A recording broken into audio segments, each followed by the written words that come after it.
Hello, and welcome to the African Connections YouTube channel. African Connections is a company that is owned and operated by African Americans who have traveled extensively in Africa for decades and who have lived and worked in Africa, either full or part-time, for over 20 years. Our company's founder studied African and African American history at Northwestern University and has taught African and African American history at the university levels, both undergraduate and graduate levels, for many years. Our channel focuses on topics and issues that are relevant to the Black experience in America. We highlight the connections in this review of African American history with the connections between Africa and America, Africa and African Americans. We look at the inextricable links that bind African Americans to the motherland. We invite your comments and hope that you will like our channel, enjoy the channel, and subscribe.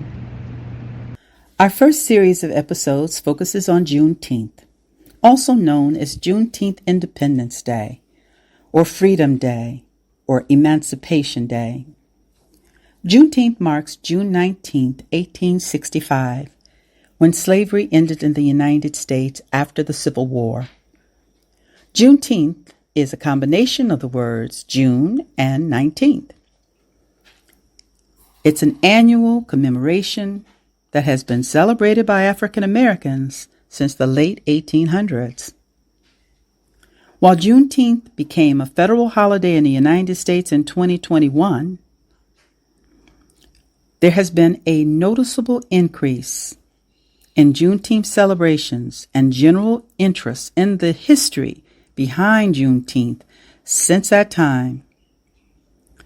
Early celebrations of Juneteenth included prayer, family gatherings, and formerly enslaved people getting together with their families and friends to celebrate their newfound freedom.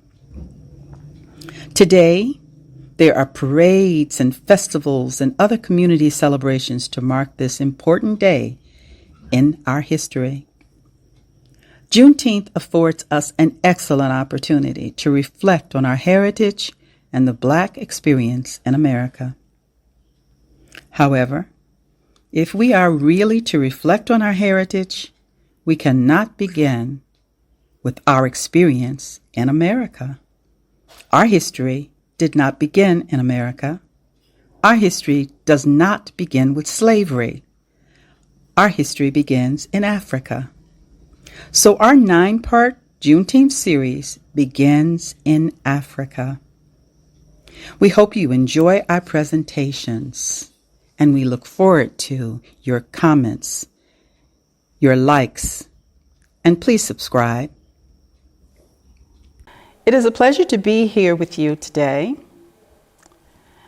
to discuss the importance of Juneteenth. Our presentation today, Juneteenth, a time to reflect on the Black experience in America. Juneteenth marks June 19th, 1865. It's a symbolic day in the Black experience in America. It's a day when the last of the kidnapped and descendants of the kidnapped African slaves learned that they had been freed. The announcement was made in Galveston, Texas. The emancipation came much earlier. So some people say, why is it important to celebrate Juneteenth? It is a symbolic day, as I said. It's a day that allows us to stop, reflect, and to think about the Black experience. I'd like to start our trip through a part of the history of African Americans. And our history doesn't begin in America. We can't start off with slavery. We are Africans. Our history begins in Africa. And since most African Americans trace their roots to West Africa, it's appropriate, I think, for us to start our discussions today in West Africa. There were several great West African empires before the arrival of the Europeans. And I'd like to talk to you today about three of the most important and the most powerful. By as early as 800 AD, kingdoms and empires were forming throughout Africa. That's all parts of Africa. But Ghana, Mali, and Songhai are the three empires in West Africa that I'd like to start our discussion with.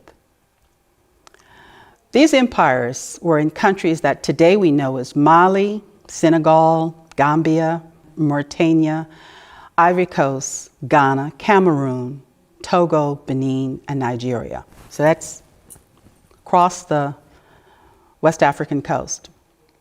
These great empires were very wealthy. They controlled the trans-Saharan trade routes, and their capitals were the center of trade and commercial activity and learning. For example, Timbuktu in Mali was renowned for its beautiful mosques, its Islamic schools, and its great libraries.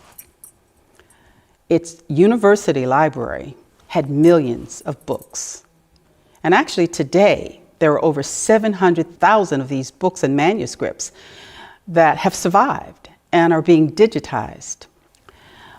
One of the things that a lot of people don't know about West Africa is the abundance of gold that, in fact, was the key to much of their wealth and their power. One famous empire, of course, was the Mali Empire, and one famous emperor of this empire was Musa Kita. He's also known as Mansa Musa. And he was the emperor from 1312 to 1337. And he actually is considered the richest person who ever lived. Jeff Bezos, we all know, is the richest man today. And according to the 2019 Forbes billionaire list, his fortune, Jeff Bezos, is estimated at $131 billion. But in 2012, a U.S. celebrity net worth website estimated Mansa Musa's net worth to be $400 billion. Jacob Davison, who wrote in Money.com in 2015, he said that Mansa Musa was, quote, richer than anyone could even describe. Rudolph Butch Ware, who's the associate professor of history at the University of California, said it's almost impossible to get a sense of just how wealthy and powerful he truly was. The slide that you're looking at on the left-hand side in the upper box, you'll see a depiction of Mansa Musa in front of one of his regiments. You'll see on the slide just next to it, or on the Mansa Musa being carried in a palanquin in a parade. During his reign, Mansa Musa decided to travel to Mecca to go to Hajj. And he set off with an entourage of 72,000 people with so much gold to support his journey that at each stopover on his journey from Mali to Mecca, he dished out gold and in fact caused the gold markets to plummet in every place he visited. If you look really closely, you'll see that it's just people, drawings of people going over the mountain as far as you can see. That's a depiction of the 72,000 people entourage that went with Mansa Musa to Hajj. The other depiction there is of Timbuktu University, which still stands today and was a pillar of knowledge all over the world. This is all before the arrival of the Europeans. As we can see, our history begins in Africa, and any discussion of the Black experience must begin in Africa. The great wealth and power of our ancestors in the ancient African empires are little known, but they are critically important in any analysis of our history. It was this great wealth, especially the abundance of gold, that these empires commanded and the trade routes that they controlled that attracted Europeans to West Africa. It was this lust for gold that led to the first Europeans landing in West Africa off the coast of what is now Ghana in a town they called Elmina in 1492. Please tune in for episode 2 of our Juneteenth presentation, and we will continue our story. Thank you. Please remember to like, subscribe. We look forward to your continued enjoyment of this series.